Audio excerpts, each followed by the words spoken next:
radio and on your smartphone. This is TalkTV.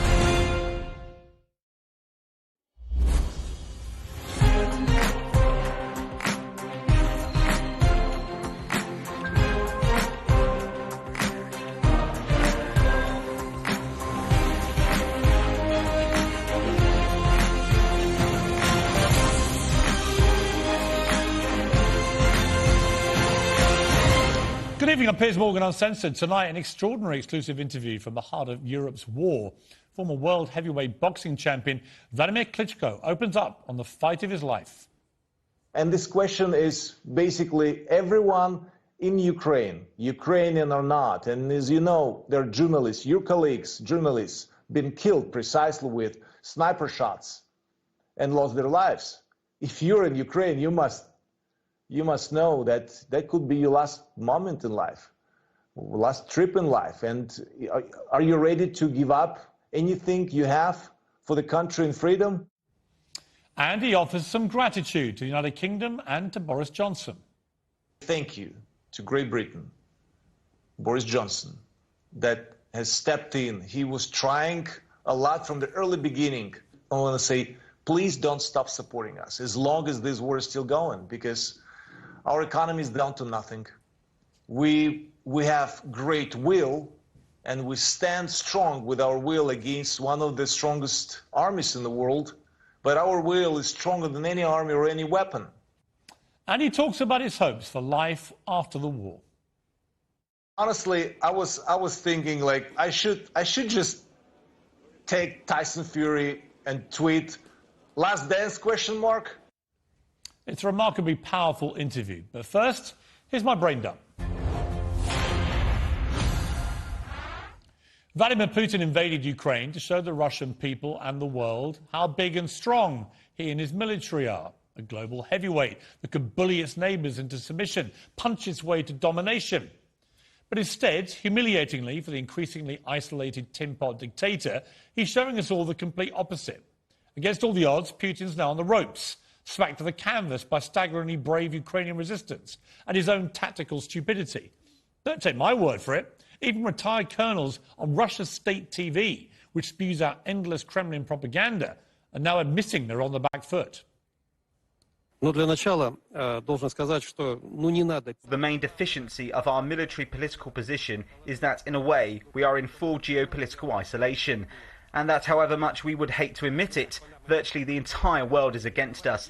And it's that situation that we need to get out of. It's hard to overstate just how significant that kind of comment is in a country where any public criticism of Putin usually ends very badly for the person saying it. But all the evidence suggests it's true. And desperate Putin's now personally making decisions normally made by his colonels. Maybe because so many of his actual colonels, at least 40, have been killed in the war so far, along with 27,000 troops, a third of Putin's entire invasion force. And then there are the smouldering skeletons of 650 Russian tanks and 3,000 armoured vehicles, all a striking reminder of their leader's military missteps. Now, of course, it's far too early and optimistic to suggest that Ukraine is winning. The toughest bouts undoubtedly lie ahead as Putin tries to maul his way out of a defeat that he knows could finish him. But nobody gave the Ukrainians a hope in hell when the Russian forces invaded 82 long days ago. So the fact they are where they are today is astonishing and a testament to their incredible fighting spirit. And instead of scaring off NATO as Putin hoped, the invasion has actually made Russian neighbours like Finland and Sweden abandon decades of neutrality to join the alliance. So Putin's lost support from much of the world. He's strengthened NATO, and now he's losing support inside Russia. On the night I speak to the boxing champion, now helping to inspire Ukraine's astonishing comeback, it's time that the West ramped up its efforts to help them deliver the knockout blow. Shh. It's that word that can't be spoken. It can be alluded to, but never actually said. Suggested, but always censored. Of course, it's the W word. Inconveniently, it refers to about 50% of the world's population. But fortunately, all-inclusive linguistic innovators have come up with many alternatives which are apparently a lot less offensive than the W word. Birthing people, menstruators, bodies with vaginas, individuals with a cervix, chest feeders. These are all real, by the way. And then there's this one. Woman X, and woman X. I have no idea. I don't know how you pronounce that. Do you? Former First Lady Michelle Obama used it on her Instagram at the weekend, ironically to promote women's rights over abortion. One of the slides she shared said state lawmakers will have the power to strip women X of the right to make decisions about their bodies and their health care. Now, those who watched the show last night will know we had some issues with offensive language.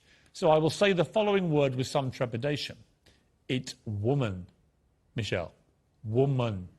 There's no X in woman. What makes this particularly absurd is that Mrs. Obama's post was supposed to be supporting women's rights. Instead, she's trampled on them by pandering to a tiny minority of people who get upset when they hear a word that's been used for centuries to describe people who aren't men. The term woman X, whatever it is supposed to be a mark of respect, I'm told, for transgender and non-binary people who identify as women. But what about the mark of disrespect that it shows to the vast, vast majority of women who would just like to be called women, spelt that way, W-O-M-E-N?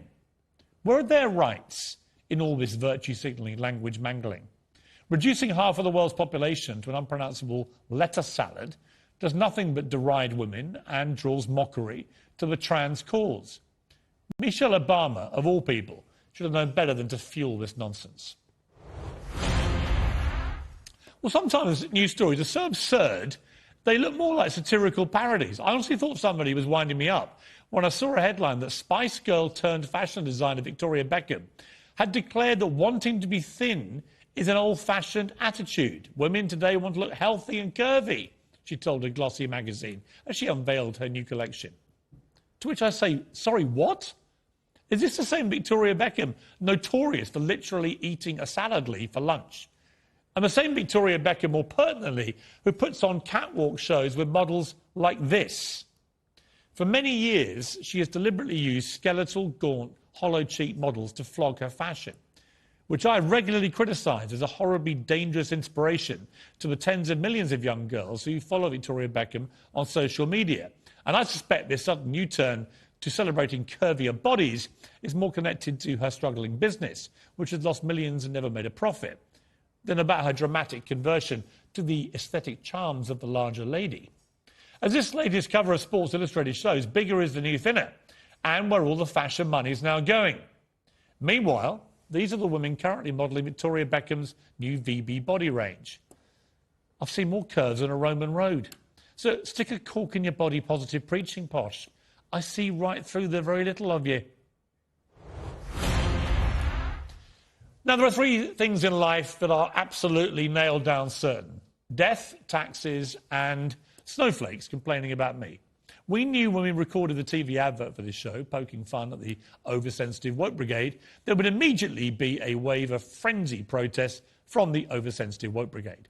And right on cue, in they came, with formal complaints lodged to the Advertising Standards Authority, which is the UK's ad regulator, by people moaning about how deeply offended they are. Well, this is the deeply offensive and triggering promo that we ran. Welcome to Piers Morgan Uncensored. It's my new show where people can speak their minds. Sorry, Piers, some people don't identify as people. It's a place for big opinions. Sorry, that's fattest. For meaty debates. Offensive for vegans. World's gone nuts. Nuts. Could be sexist and offensive. Actually, I find you offensive, mate. 38 people watched that and were so distressed by what they watched that they felt they had to make an official complaint. They said the ad was offensive, as it was targeting marginalised communities and making light of the discrimination that they face. A number of complainants objected particularly to the some people don't identify as people line. Can you imagine complaining about that? Fortunately, common sense prevailed. The authority rejected these complaints. It was a victory for free speech, for sanity, and in fact, common sense. As Piers Morgan now remains uncensored and will always remain uncensored. Well, Uncensored next, I'll speak to former world heavyweight champion Vladimir Klitschko from Ukraine, a country ravaged by war that's cost tens of thousands of lives of his country. Civilians are getting killed, and residential districts in the cities being bombed with phosphoric bombs and cluster bombing. This genocide of the Ukrainian population must be stopped.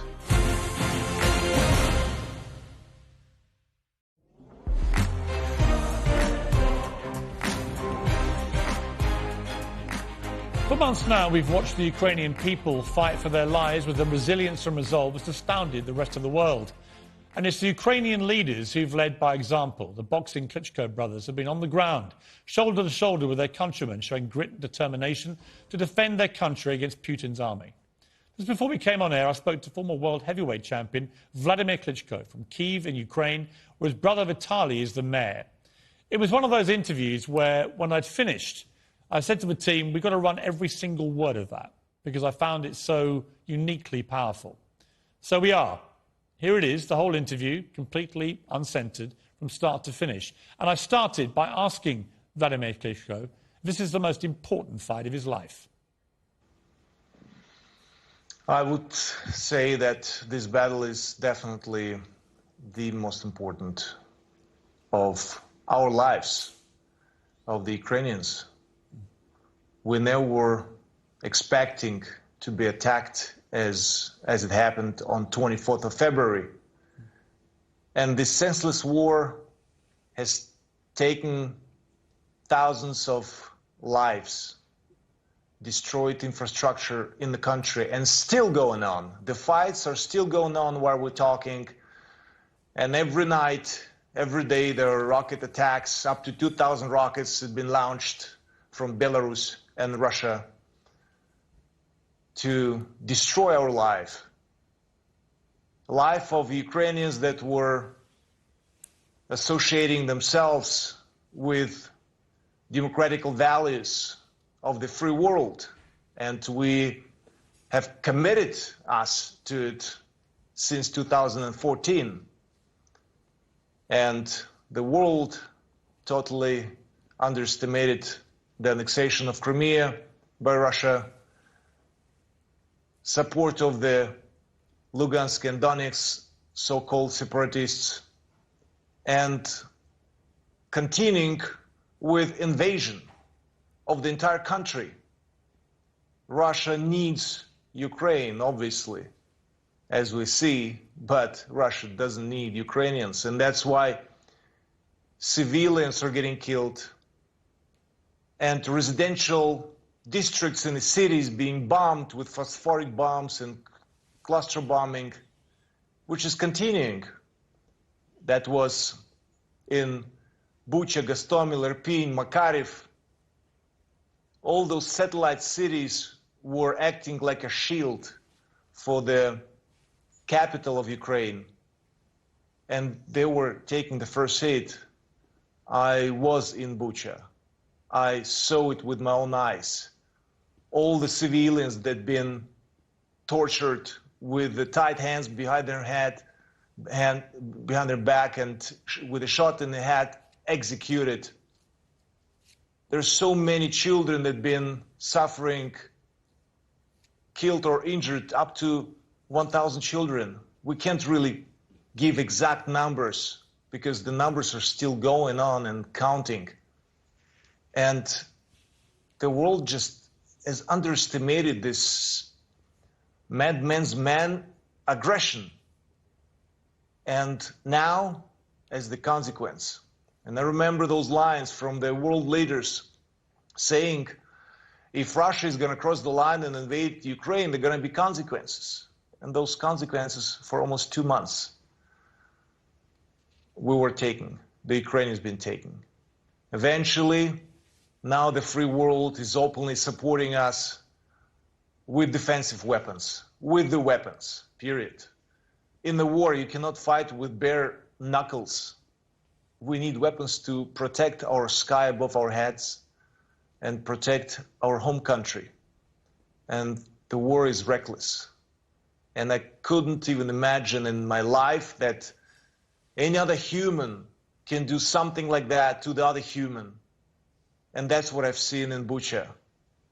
But the repetition of Bucha is in multiple cities in the country. So this genocide of the Ukrainian population must be stopped. And this is not the word that the world should be scared of, even think about it or pronounce it. It is happening in Ukraine. It is happening. Mariupol has been destroyed completely. And we just hope and do anything for it so that this war is going to be stopped with the help of the free world. And I want to use just one moment of this monologue and say thank you to Great Britain, Boris Johnson, that has stepped in. He was trying a lot from the early beginning to find the way how he can talk to Putin, how he can prevent the first steps that unfortunately were made and the lines were crossed. And all the support and supply that we were receiving from the beginning, and this is so great to have allies and partners of our nation. And I just want to say thank you. And I want to say, please don't stop supporting us as long as this war is still going, because our economy is down to nothing. We have great will, and we stand strong with our will against one of the strongest armies in the world, but our will is stronger than any army or any weapon. And we show it.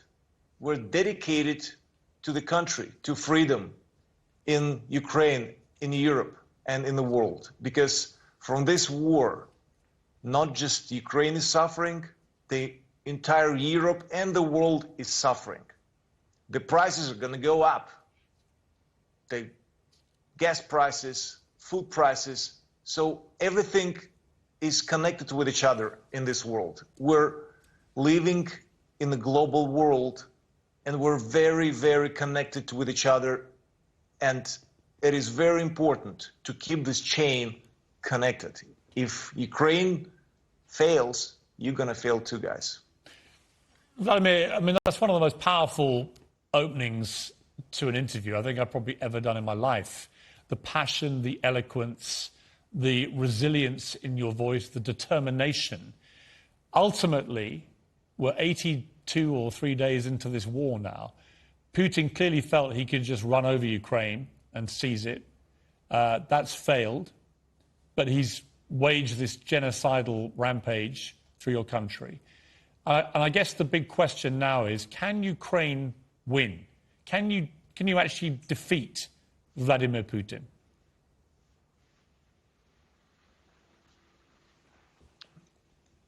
We didn't start this war, obviously. We're taking the consequences. We cannot plan for the next minute, hour, day. We need support that partially we're getting. We are determined to protect ourselves, our families, our children, our parents that are with us or buried in this ground. This is our home. There is not even a doubt. We don't ask ourselves, can we win it? This is our home. You do anything for your family, for your children, anything to protect, to cover, to give future, to be more creative and not destructive. And that's what Ukrainians are. We are creative. We're great at aviation. If you think about just first helicopter that was launched a couple of hundreds of meters from here in a city by Igor Sikorsky, we probably, you know, it's not advertising, but in IT area, we're great. And you're probably using WhatsApp, and it was created by Ukrainian, Jan Kum, originally from Vinnytsia. So, and we can endlessly count on and on.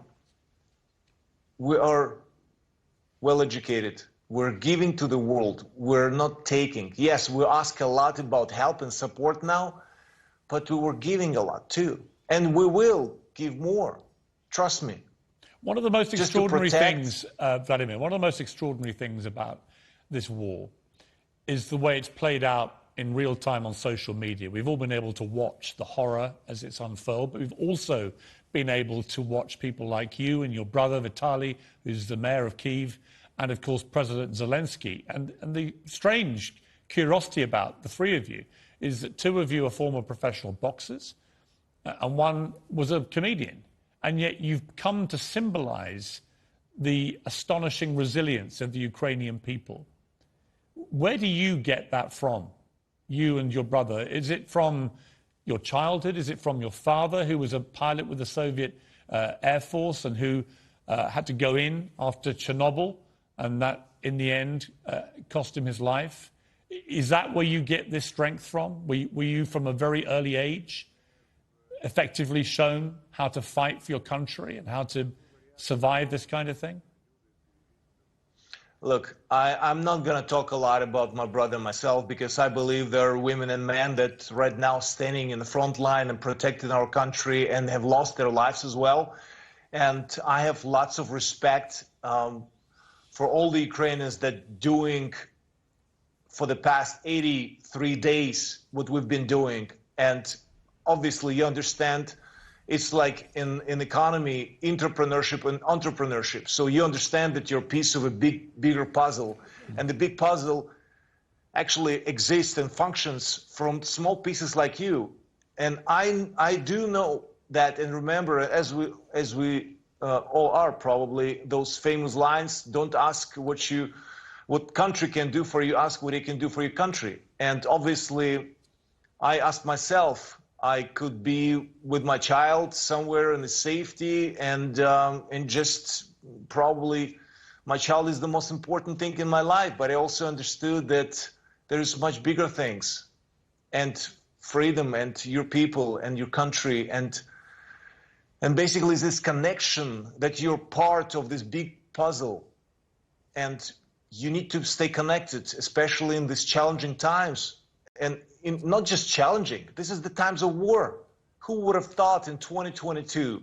Well, just recently we're looking at Elon Musk and NASA ships exploring Mars, and I could take a look from my Tesla, about the weather on Mars. And who would have thought that someone else is going to collect land and say, this is our land, we need more land, it's not enough land, and create something that exists in just one person's mind. And its effectiveness and populism definitely needs to be reconsidered in the world, because propaganda and populism is leading to something like we have as a result now. But that's for the time after the war, obviously, and been always like that. It's been always like that, the beginning and the end of anything, and the war as well.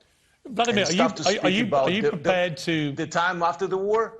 Yeah. But it's eventually going to happen, and we definitely need to. The world must learn from this senseless aggression that is happening now again after Second World War. Are you prepared, if it comes to it, to lose your life to fight for your country? I asked myself this question when Russian forces were in outskirts of the city, and if I wouldn't be ready for it, I would have left.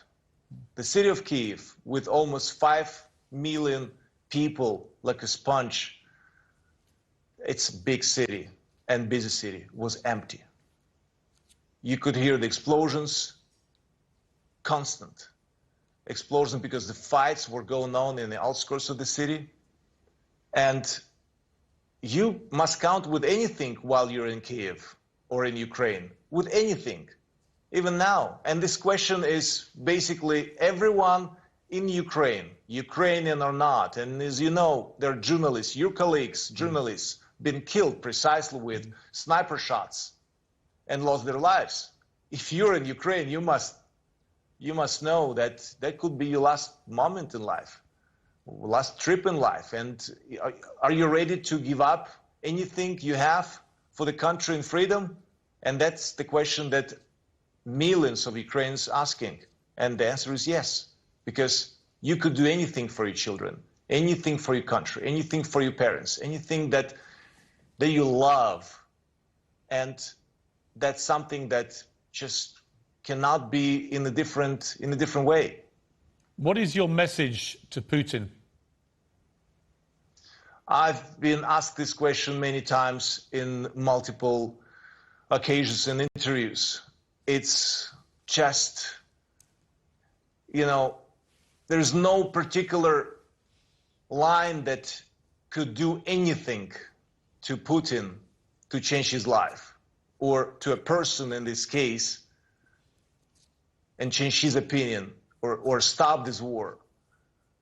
It's just in mad person's mind, and how you can convince a madman, I don't even know. And there is nothing to communicate, because obviously what was coming from Russian side is a lie.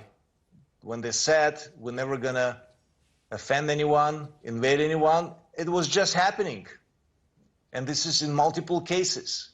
As soon as Russia, Putin, his army, or foreign ministers, or anybody involved were making statements, that was exactly the opposite. So how can we communicate? I don't see even sense or reason. There is just one line that not just Putin, but the entire world must take it seriously. Stop this senseless war. And this is on Putin, and as well as on the free world, because without your support and help, and if you're gonna keep standing silently and just observing what is going on in Ukraine, blood is on your hands too, because you do nothing about it, if you do nothing about it. And that's why stay loud to stop this war. I'm not going to get into details, but stop this war. As soon as the war is going to be stopped, lives are going to be saved. And Vladimir, there's no emotions. What is your view of what should be done, for example, with Russian sports people, athletes and so on? There is a view that they should all be banned from any competition. There's another view that only the team playing under the Russian flag should be banned, and individuals should be allowed to continue. What is your view as one of the great sporting champions, certainly of my lifetime? On the economical side, isolation of Russia. On different points of it, gas, oil, coal, no ships can park at any ports. They should understand that the world is against this senseless war. Against. Not just with wording and sanctions, but in reality nothing, but isolation. Athletes, next Olympic Games, I think that IOC should ban the Russian team now. The war is going on. They cannot participate in the next Olympic Games. They cannot participate in any athletic events, because this war is represented by Russia. So athletes representing Russia. And there's definitely connection. And I believe that this is going to be the message. And that's exactly the answer for the question, what would you say to Mr. Putin? It's really, saying is cheap now. Action speaks louder than words. Isolation. Isolation. And this isolation speaks louder than any line and any word, because isolation is painful.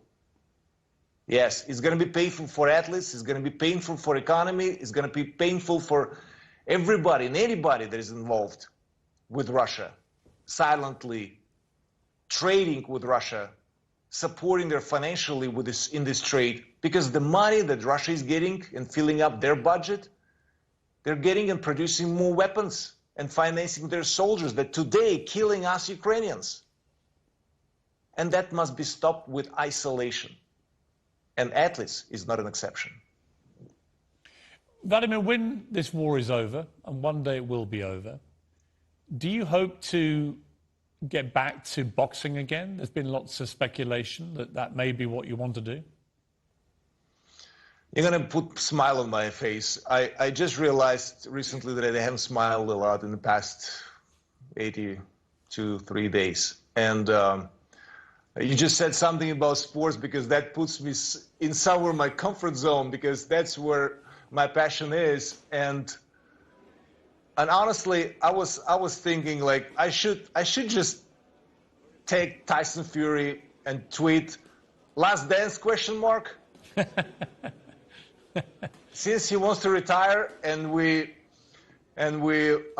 supposed to have this rematch, and I was thinking about it. You know, I didn't do it because my mind was in totally different, or now in a different world. But it just, you know, after getting those news that he defended the title and he is retiring, and I wish him the best. But I was really thinking I should send this. I should tweet this "Last Dance." Do you feel like it's unfinished business with you two? I believe. Well, that was all the dreams before the war, and I was sharing those dreams. I had a dream to become the oldest heavyweight champion of the world, and not to break the jaw in the ring. You know, obviously speaking of the contrahand, but to break the record, and that's to become the oldest heavyweight champion after George Foreman. So I was 45, now I'm 46, and that's exactly the time. That was the plan, but we're talking about something that was happening before, and now there's a big question mark what is going to go on with the war, and there's a lot of question marks. We don't know what is going to happen tomorrow, so that's why. I think that's right, but I also step think by step. I loved your reaction when I mentioned it, because it must be hellish what you're all going through in Ukraine. And the moment I mentioned something which took you back to your life before this, your face lit up. You know, the last time I saw you was at the Alfred Dunhill Links golf tournament in October last year. And I remember you were celebrating one night with Andrei Shevchenko, the great Ukrainian football player. And life seemed pretty good for all of us right then. And life has changed very dramatically now. And I very much hope that, you know, come the autumn, this war is over. You've got your country back. You've won. And I get to see you again up in Scotland on the links there, because that would be a sign of, I think, a reward for the astonishing courage that you and the Ukrainian people have shown. Fingers crossed. Hopefully the peace in Ukraine will come sooner than later. Thank you for having me, Mr. Morgan. It was great seeing you. You know, it's Cheers great. from Kyiv, Ukraine. It's been such an honor to interview you. I'm in total awe of all that you're doing and all the Ukrainian people. We all are over here, and I think the more that Britain can do and the more the West can do generally to help you defeat Putin, the better. And I will be urging them to do that. And I wish you and your family all the very best, Vladimir, as you go forward. And I just hope that you continue to confound all the skeptics and the doubters, and that you win this war, because it matters so much, I think, to democracy that you do. Thank you. Thank you for having me. What a remarkable guy. And they are remarkable people, aren't they, the Ukrainians? He sort of perfectly exemplifies that spirit, that fighting spirit. They're not going to give up, and I think they're going to win. Uncensored next. Well, talk about from something inspiring, something important, to something rather different. Apparently, women have been victims of mansplaining and microaggressions in the workplace, but now there's another offence in the minefield of office politics. Or is it just a new name for bad behaviour? Find out after the break, but it is ridiculous.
This is TalkTV.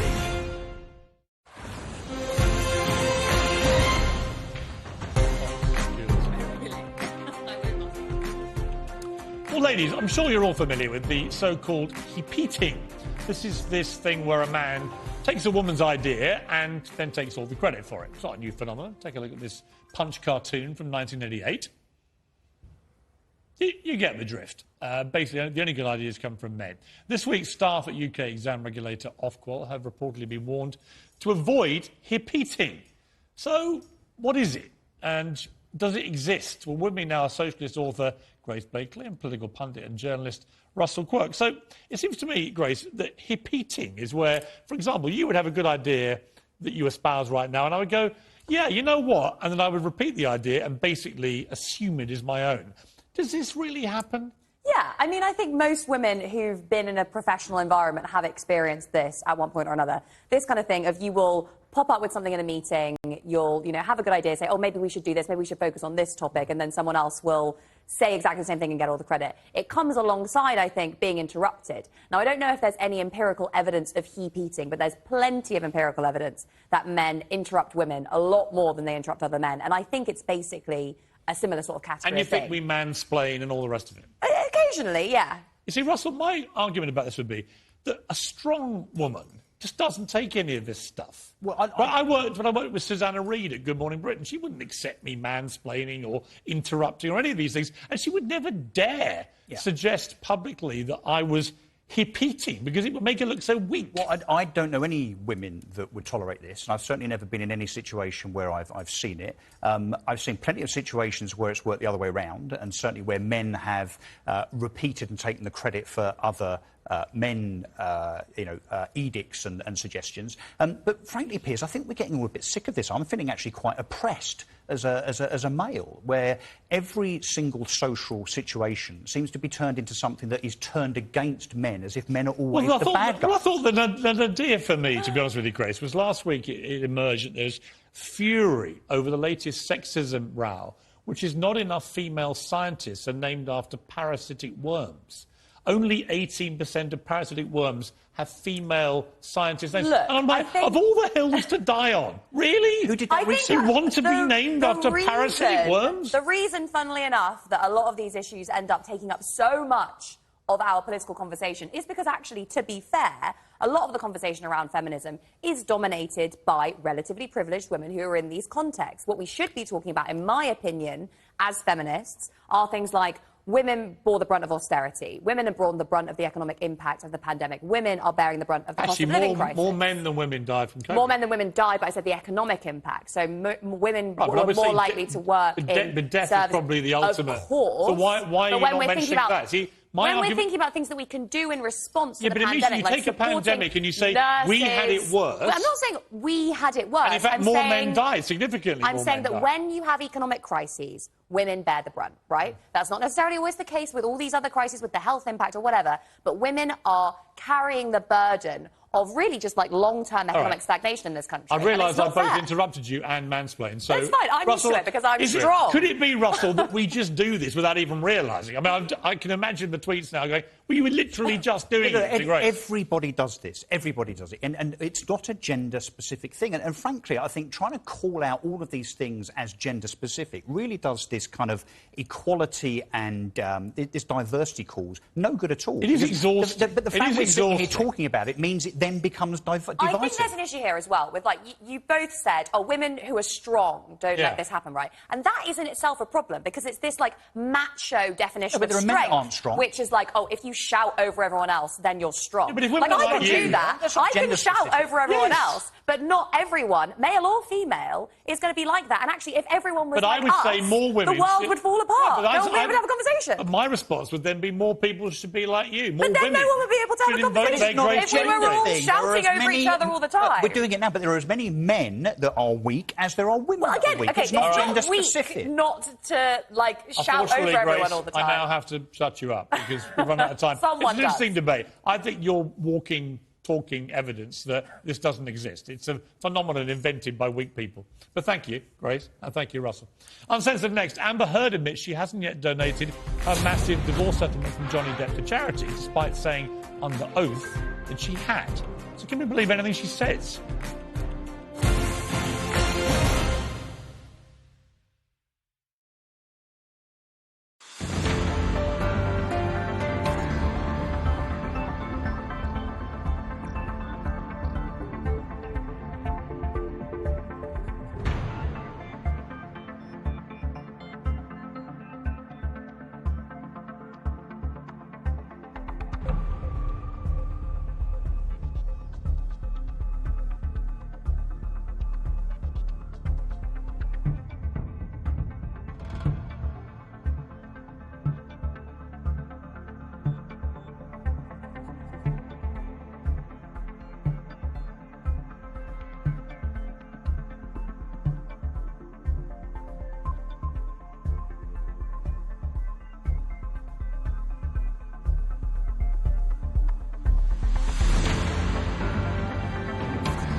Well, the lyric courtroom drama continues in America as Amber Heard admitted she's yet to donate her full $7 million divorce settlement from Johnny Depp, despite saying that she'd given it already to charity.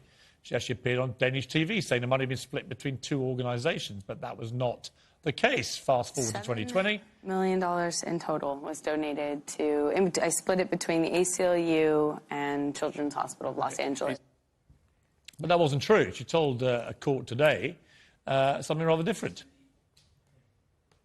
And in the current libel case, the court so far has heard only $1.3 million has been donated by the Heard or on her behalf, and the actress admits now that she hasn't paid in full. So can we believe her? Well, joining me now is Gloria Allred, one of the top attorneys in America. Gloria, great to see you. You too, Piers. Quick question. Who do you believe? This is a real he said, she said, not a lot of hard evidence on either side. Who do you believe? Well, there are some recordings, so there are some also newspaper headlines that have been discussed. I leave it for the jury to decide who to believe, but the point is that credibility is always an important issue. And on this case, it is a he said, she said, but that makes credibility that much more important. And really, there are some side issues, in a way, the donation of the money. I think the real issue for the jury is, did he batter her? Did he sexually abuse her? Did she abuse him? And they're going to have to sort all of this out, and they'll do so after they get the jury instructions in this defamation case. I mean, what's amazing to me is we've already been through one big court battle here in the UK, which Johnny Depp ended up losing. So we've been through all this once. We're now going through it all over again.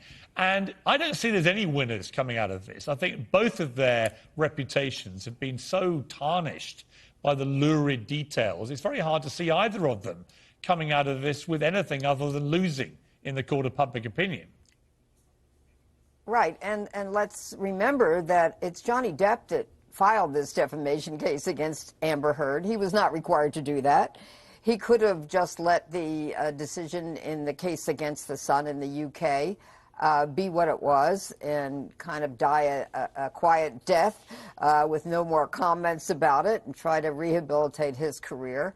But no, he decided, let's keep on with this, and he files this civil lawsuit against Amber Heard. She, of course, then had the right to counter. She did also file a complaint against him. So we'll have to wait and see what the jury decides. But I agree with you, Piers, that it's really not good for either one of their reputations. On the other hand, if the jury feels that what she said was true, then I think that they may fine for her. How much is her veracity, but I think there is a lot of Gloria? sympathy for him. Right. How much is her veracity now in question over this issue of whether she actually donated the money? Because she clearly said she had, and she said that in the first court case as well. But it now turns out she hadn't. Absolutely not. Well, I do think that that's an issue.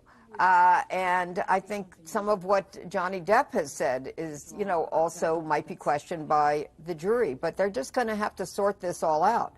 You know, they could decide, I don't like either one of these people, a pox on both of your houses. Yeah. I'm not going to fine for either one of you. That's very possible. We don't know. I know there's been a lot of discussion that the jury may not be looking at Amber Heard, and what does that mean? If that's true, it may mean a lot of things. It could mean that they're just tired. They've made up their minds already, even though they haven't deliberated and made a decision as a group. Or it may be that there's nothing more for them to hear. They just would like to get to the deliberation already and stop hearing all of these back and forths. Right. You know, I just find the whole thing unbelievably tawdry, I have to be honest. It's like the ultimate dirty linen being washed in public, and I just don't think anyone wins. But Gloria, as always, you've given a brilliant analysis of it, and I'm very grateful to you. Thank you. Great to have you on the show. Thank you. All the best. You too, and congratulations on your new show. Thank you. It's great to have you. It wasn't a proper show till you were on it, so thank you. Okay. Thanks. Gloria Allred. Okay. I love kilts. The national dress of bonnie Scotland. A celebrated part of Scottish culture for almost 500 years. But not anymore, obviously. The world gone nuts. The Scottish Government has issued anti-racism guidance to schools, warning teachers they should be avoiding showing Scots in kilts. Really? All the best people should wear them, as you can see. Kids should dress in the clothes of other cultures, the government says, to make them global citizens. But kilts are a stereotype. Really? So the only culture these kids are not allowed to appropriate is their own. Well, I'm sorry, I'm not having it, because that's ridiculous. On this show, we celebrate Scottish culture. So that's it from me. And here is some Scottish music and a bloke in a kilt.